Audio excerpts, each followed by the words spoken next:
Bonjour et bienvenue dans le 5e épisode du vlog concernant l'escape game portatif. Alors, dans cet épisode, je vais vous montrer les avancées par rapport au puzzle de l'eau et le nouveau puzzle qui va faire la transition entre l'eau et la terre. Donc, le puzzle de l'eau, il ressemble beaucoup à celui que vous avez déjà vu. Il y a quand même pas mal de changements. Le premier changement, c'est qu'il est beaucoup plus fin qu'avant. Il n'y a plus le mécanisme ici de bouton que j'avais mis pour avoir quelque chose d'utile quand j'en avais besoin pour faire les tests. Et alors, il a un gros tuyau derrière et de l'électronique qui est partagé entre les deux. Puisque comme je l'avais déjà dit dans l'épisode précédent, vu que j'avais qu'un bouton, pas d'intérêt en fait à mettre une puce dédiée juste pour ce truc-là, quoi. Le principe par contre de base reste le même.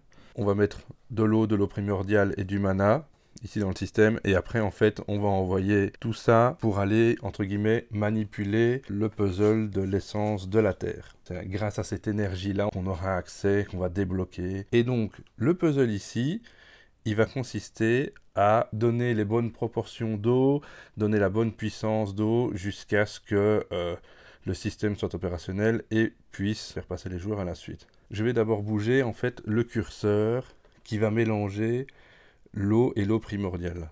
Alors, si je commence à l'augmenter, on voit que la couleur change. Et si j'en mets trop, ça va virer au jaune ou au rouge, quoi. Alors ça se voit certainement un peu moins bien avec l'éclairage. Donc voilà, là si j'en mets trop, ça vire au rouge. Donc directement, les joueurs vont savoir qu'il y a un problème. Et donc si je reviens vers un milieu, entre guillemets, un équilibre, c'est bon pour cette partie-là. La suite, c'est simplement une question de puissance. On va faire accélérer le processus jusqu'à ce que on ait une vitesse, entre guillemets, une intensité qui soit stable. Et donc on peut voir ici, et donc si j'augmente plus en plus, là on va commencer à voir que voilà, ça trace, mais ça va pas, ce n'est pas assez stable, le signal n'est pas stable. Ici, le signal est stable. Et enfin, le dernier signal ici va contrôler, entre guillemets, l'intensité. Voilà, alors c'est pas le son qui restera sur la version finale, bien sûr. Mais il me fallait un truc un peu classe. J'ai activé mon mécanisme, j'ai ma couleur pour me dire c'est génial, t'as réussi. Et alors, j'ai ce machin-là qui sort en me donnant une clé. La clé, elle va me servir pour le puzzle suivant. Si je fais ça, je peux mettre la clé ici dans le mécanisme. Et hop, j'ai ma boîte qui se met. Et ça, c'est le premier prototype de la commande qui contrôlera le puzzle de la Terre, ou en tout cas une partie. Juste pour la petite truc, une fois que j'ai fini à gauche, si je referme tous les curseurs, il se rabat et surtout, il coupe les circuits. Comme ça, je suis certain qu'il ne va pas me lancer un truc en plus derrière. Et donc après, on se retrouve avec celui-ci. Donc celui-ci, on peut voir que j'ai celui-là qui bouge. Et si je vais à gauche, j'ai le petit bleu là-bas ici qui bouge, quoi. Si j'appuie sur le bouton bleu qui est maintenu, maintenant ça ne contrôle plus les mêmes moteurs, ça contrôle des moteurs qui sont continus. Donc les autres ils vont à 180 degrés, ceux-là ils tournent indéfiniment, quoi. Donc je suis ici et j'ai l'autre là-bas qui va tourner. Alors là où ça devient intéressant, c'est que si je maintiens une vitesse pour les deux et que je rappuie sur le bouton, il reste allumé. Il continue le mouvement dans lequel ils étaient, quoi. Et donc je peux bouger les deux autres moteurs pour les aligner d'une manière qui m'intéresserait, par exemple. Et ça fonctionne dans l'autre sens. Si je rappuie dessus, voilà. Non, voilà. Si je bouge ces deux-là, par exemple, pour qu'ils aient une position et que je rappuie, ils maintiennent cette position et je peux alors, dès lors, faire bouger les autres pour accéder à quelque chose. J'ai des idées, mais je ne sais pas encore comment je vais les faire. Et enfin, pour le moment, alors j'imagine que je lui trouverai une autre fonctionnalité aussi, mais on a le fameux gros bouton rouge, le Big Red Button. Et si j'appuie dessus, je peux tourner le joystick sur lui-même pour faire bouger un autre moteur et un autre système. Alors ça, je peux déjà vous dire, et alors, enfin je vous montre déjà d'abord ça, donc là il bouge à une certaine vitesse, et j'ai le bouton rouge, donc si je fais pas de la merde, voilà, qui va imiter la vitesse. Donc ça me permet de changer la vitesse si j'ai besoin d'un truc plus précis. C'est des tests, hein, donc je ne sais pas si ça restera tel quel dans la version finale. Ce que je peux déjà dire, c'est que ce truc-là, il ne sera pas vraiment contrôlé. Bah, au même titre que sur le truc ici à gauche, on avait le machin qui sortait pour donner la clé. Bah, j'ai envie d'avoir un truc sympa et j'ai envie de faire apparaître une fleur, tout simplement. Donc j'aurai quelque chose qui sera devant, ce sera peut-être la console, ce sera peut-être autre chose. Une fleur avec un pot, et quand on termine le jeu, plus on avance dans le jeu ou quoi, plus la fleur elle monte, et à la fin on aura une fleur qui sera là quoi, pour la terre. Voilà, c'était le quart d'heure poésie. Et si j'appuie sur le bouton ici, je ne sais plus bouger ce moteur-là. Donc ça, c'est pour le moment le projet tel qu'il est. Pour ceux que ça intéresse, je vais aller un petit peu plus en détail concernant la construction, parce que forcément, vous voyez ça, mais vu que j'ai les fils et tout le bordel derrière, je ne sais pas vous montrer comment c'est construit et la logique derrière, quoi. Donc, on switch. Maintenant, on se retrouve dans le logiciel 3D dans lequel j'ai modélisé donc, les pièces que vous avez vues, quoi. Et donc, ça va me permettre de vous montrer plus facilement tout le mécanisme ici et toute la logique derrière la construction, quoi. Donc forcément, le premier truc qui m'importe, c'est que je voulais avoir une porte ici qui puisse s'ouvrir et faire apparaître justement la plateforme ici, quoi. Ça, c'était le truc que je voulais faire. Je voulais avoir justement ce côté super sympa qui sort et qui est super interactif, quoi. Donc, pour cela, j'ai dû réfléchir à ça. Il a fallu d'abord que je réfléchisse au mécanisme et comment je vais faire, quoi. Donc, je suis parti tout simplement d'un petit servomoteur comme ceux que vous avez vus pour le puzzle de la Terre, un qui va à 180 degrés, et je suis parti de là, donc je me suis dit, voilà, je sais faire une rotation, donc je sais faire un mouvement, quoi. Donc il a fallu réfléchir tout simplement comment est-ce que je peux transformer en fait son mouvement rotatif en mouvement linéaire, quoi. La solution la plus efficace entre guillemets que j'ai trouvée ici, c'est d'arriver à faire simplement un rail qui va me permettre justement de forcer le mouvement en fait dans la direction souhaitée, quoi. Et donc en fait c'est tout simple, je pars, alors s'il veut bien, voilà. J'ai d'abord ce qu'on appelle la corne du servomoteur qui est ici. De là, j'ai dû faire un système intermédiaire qui va justement se mettre dans le rail qui est là. Et donc si je vais voir à l'intérieur du rail, voilà, donc j'ai dû faire une pièce qui va forcément rester dans le rail, donc elle doit avoir une forme où elle est, entre guillemets, coincée dans une direction, et avec suffisamment de place que pour pouvoir greffer l'objet qui est ici, qui est la plateforme d'un côté, et en plus la partie qui vient se joindre à la porte et qui vient pousser la porte, quoi. Donc sans aller trop en détail, il a fallu simplement trouver des moyens justement pour arriver à ça, quoi, pour arriver à faire ce mouvement. Donc j'ai eu plusieurs itérations, j'ai fait des tests différents. Il y a aussi une autre problématique, c'est que je dois les imprimer en 3D. Et donc pour les imprimer, je ne peux pas imprimer une pièce comme ça et je ne peux pas lui donner une forme n'importe comment. C'est pour ça par exemple que la partie ici, elle est totalement plate. C'est parce que justement quand je l'ai imprimé, ça c'était au niveau du sol et vers le haut comme ça, quoi. Donc j'ai dû quand même, il y a deux réflexions. Il y a le mouvement que je veux faire où il y a la construction des pièces, mais aussi après le fait que je dois être capable de les imprimer et ça se fait pas comme ça, quoi. Donc c'est pour ça que chaque pièce a un côté plat. C'est pour ça que justement, il y a une connerie. Par exemple, juste le mécanisme de la porte ici, quoi. Le mécanisme de la porte. Au final, ce que j'ai opté, c'est d'avoir justement un système qui traverse tout et qui traverse mes pièces, quoi. Mais alors, il a fallu réfléchir à plusieurs choses. La première, c'est que ce système-là, par exemple, il est plat sur un côté, mais c'est parce que justement, je dois pouvoir l'imprimer. Si je l'avais laissé parfaitement cylindrique, j'aurais pas pu l'imprimer sur le côté, j'aurais dû l'imprimer en hauteur.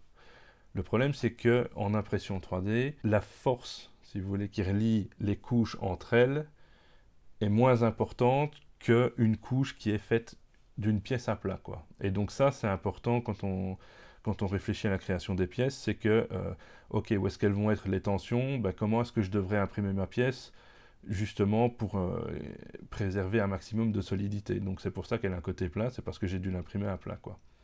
Autre chose, bah, j'ai mis un côté ici plus épais euh, pour pouvoir justement, bah, si je remets ma pièce, qui se bloque ici. Mais par contre, pour ici, j'avais pas envie que le machin il foute le camp si jamais il y a des vibrations ou des choses comme ça, quoi. Donc, j'ai mis, c'est pour ça qu'il y a une indentation d'ailleurs, j'ai fait cette pièce-ci. Donc, j'ai une indentation là pour faire passer la pièce ici. Donc, la partie ici centrale, elle est plus petite que l'épaisseur. Et donc, je joue entre guillemets sur sur l'élasticité des matériaux pour pouvoir le placer. Et alors là, je sais bien que ça ne bougera pas parce que j'ai des côtés qui ressortent, qui sont plus grands de chaque côté, et donc ça ne bougera pas, elle restera fixée. C'est pas très épais, mais vu que de toute façon, le but c'est que ça bouge pas trop, c'est largement suffisant pour les pièces ici, parce que ça, c'est très compliqué quand on travaille comme ça de se rendre compte, mais par exemple, le machin ici, la grosse épaisseur, c'est 5 mm. Ici, quand on travaille, et c'est pour ça que je fais parfois des itérations, c'est que, ouais, ça a l'air géant, puis ouais, oui, certes, je prévois qu'il y ait des marges exprès pour que les pièces puissent glisser, etc. Mais en fait, c'est minuscule. C'est-à-dire que là, par exemple, la marge euh, pour faire ma rotation ici, elle est de genre 0,2 mm.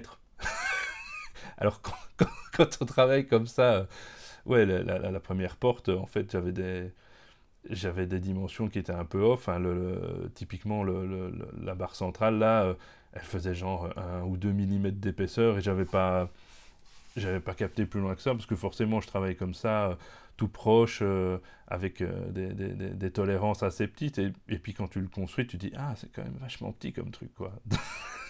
donc, donc voilà, quoi.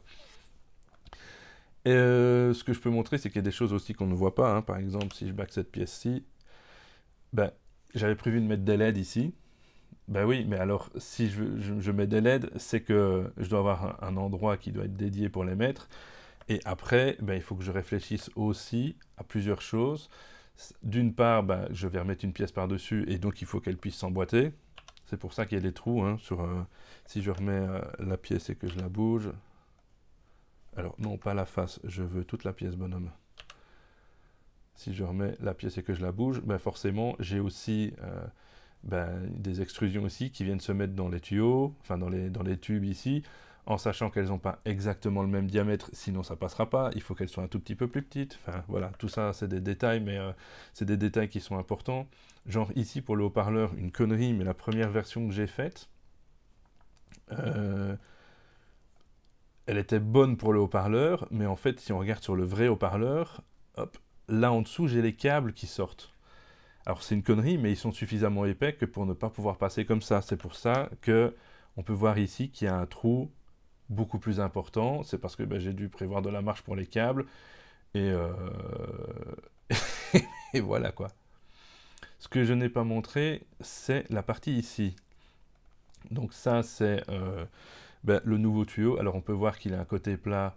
Le côté plat, c'est pour la même raison, c'est que je dois pouvoir l'imprimer, parce que si je devais commencer à l'imprimer à la verticale, il faut que je mette des supports, ça consomme ça prend du plastique entre guillemets pour rien, alors parfois on n'a pas le choix, voilà, mais aussi pour une question de rigidité, etc., c'était plus avantageux que je le mette à plat et que j'ai mes couches qui se mettent dessus, quoi. Puisque forcément les billes, elles vont tomber du haut, et donc je préférerais justement avoir un maximum de force ici dans la partie plate, quoi. Autre chose, ma première version de la boîte, et c'est d'ailleurs celle qui est imprimée, elle ressemblait à ça. Donc ici, j'avais la partie pour mettre mon bouton, qui fonctionne très bien, sauf que je me suis aperçu, après l'avoir construite bien sûr, que en fait mon bouton, il était trop proche du bord ici, et pas assez à l'extérieur, et que les balles ne tombaient pas dessus. Donc il a fallu que je refasse une pièce par-dessus, pour ne pas devoir tout réimprimer, parce que ça n'a aucun sens, de bouffer plein de plastique comme ça, pour pouvoir justement décaler le bouton et faire en sorte que les balles elles puissent tomber dessus, quoi. Ça aussi c'est un truc un peu con, mais vu que j'ai le bouton qui a une certaine largeur, qui prend une certaine place, je ne pouvais pas laisser le tuyau fermé, donc il a fallu que je crée une ouverture. Alors là, on peut voir que j'ai un modèle de bille pour justement avoir une approximation de la taille. Pour forcer, on peut voir ici que j'ai une pente qui force, entre guillemets, à aller toucher le bouton pour ne pas rester peut-être bloqué dans le bord, comme ça a été le cas sur des premières versions. Donc voilà, toutes des petites réflexions de construction qui sont faites au fur et à mesure qu'on essaye, quoi. Comme par exemple le fait ici, qu'il a l'espèce de petite extrusion en forme de U là, pour venir justement maintenir le tuyau pour ne pas qu'il se barre. Y compris celles qui sont là aussi pour le maintenir. Alors après, vu que je dois mettre le tuyau ici, on peut voir ici qu'il y a une partie qui est extrudée plus en l'air, parce que justement, quand je le place, ça va avoir un angle et ça va pas être parfait, et donc il faut qu'il puisse rentrer là au-dessus. Hop, je vais essayer de m'approcher. Il faut qu'il puisse rentrer là sans problème et sans m'emmerder, quoi. Je ne le montre pas, mais en réalité, sur la version imprimée, ici, j'ai mis de l'isolant un peu comme un barbare pour être certain, parce que les billes avec leur poids, une fois qu'elles arrivaient, elles touchaient ici, elles avaient quand même tendance à faire tomber le tuyau. Donc ici, j'ai mis de l'isolant en attendant. Je verrai bien si je trouve une autre astuce plus tard. Parce que forcément, ici, c'est des versions, entre guillemets, finales d'un point de vue fonctionnel. Mais le but après, c'est de les remettre, d'arriver à les rassembler quelque part dans un endroit, comme j'avais dit, dans une valise, un machin, je ne sais pas encore comment. Mais donc, il faudra que je réfléchisse en plus à pouvoir les rassembler dans un endroit et à pouvoir avoir tout qui soit câblé et fonctionnel, quoi. Parce que forcément, ici, quand je fais mes modèles, oui, certes, il y a des pièces, j'ai pas le choix, je suis obligé de les avoir pour avoir une idée de taille comme le moteur ici, mais par contre, je n'ai pas les composants électroniques. C'est-à-dire que si je vais ici, oui, j'avais un modèle, voilà, de la carte électronique que j'utilise pour pouvoir la placer, mais maintenant j'ai d'autres éléments et j'ai surtout les fils. Les fils, même si pour ce modèle-ci, j'ai commencé à utiliser des fils avec un contour en silicone, qui ont l'avantage d'être beaucoup plus flexibles et de ne pas cramer quand ils sont au contact du fer à souder. Ça prend quand même énormément de place, donc c'est des choses auxquelles il faudrait que je réfléchisse plus loin après. Juste vite fait ici, je vous montre. Avant, sur la version précédente, on avait un trou ici qui partait vers la droite pour ramener. Alors ça m'emmerdait parce que les billes, elles foutaient le camp à droite, mais elles ne revenaient pas vraiment vers moi. Ici, j'ai simplement coupé court. Si une bille tombe, elle va vers la gauche et j'ai refait la grille ici pour pouvoir les récupérer plus facilement. On peut de toute façon la retirer, hein, mais au moins ici, elles peuvent repartir par là et entre guillemets, juste en les poussant, elles vont revenir, elles vont ressortir plus ou moins toutes seules, donc ça c'est quand même cool. Et après, limite, je m'en fous, elles tombent dans le tuyau là, et au pire, j'ai qu'à retourner le machin pour récupérer les billes ou retirer le tuyau. Et donc ça c'est le boîtier. Je peux déjà vous dire qu'en fait il est mal construit. C'est une connerie, hein, mais par exemple le joystick, alors forcément vous avez vu que j'ai un joystick qui est plus épais moi, mais par exemple je ne peux pas le tourner à fond vers la droite parce qu'il touche le boîtier. Parce que forcément, c'est en le construisant que je me suis rendu compte de ça, quoi. Tu sais pas te rendre compte de ça avant, quoi. Donc techniquement, je sais pas le tourner à fond à droite, ni le mettre vers le bouton là, parce qu'en fait, le bouton là, quand la clé est dedans, en tout cas, la clé elle touche. C'est une connerie. Alors, vu la construction, oui, je pourrais peut-être un tout petit peu le décaler, mais je ne saurais pas le décaler tant que ça, donc il faudra peut-être que je revoie un peu ça. Mais vu qu'il y a d'autres pièces à faire. Voilà, je regarderai à ce moment-là les modifications que je ferai éventuellement ou pas, quoi. Mais c'est des conneries, mais voilà, une fois qu'on l'a construit, on se rend compte, merde, ça c'est chiant, quoi.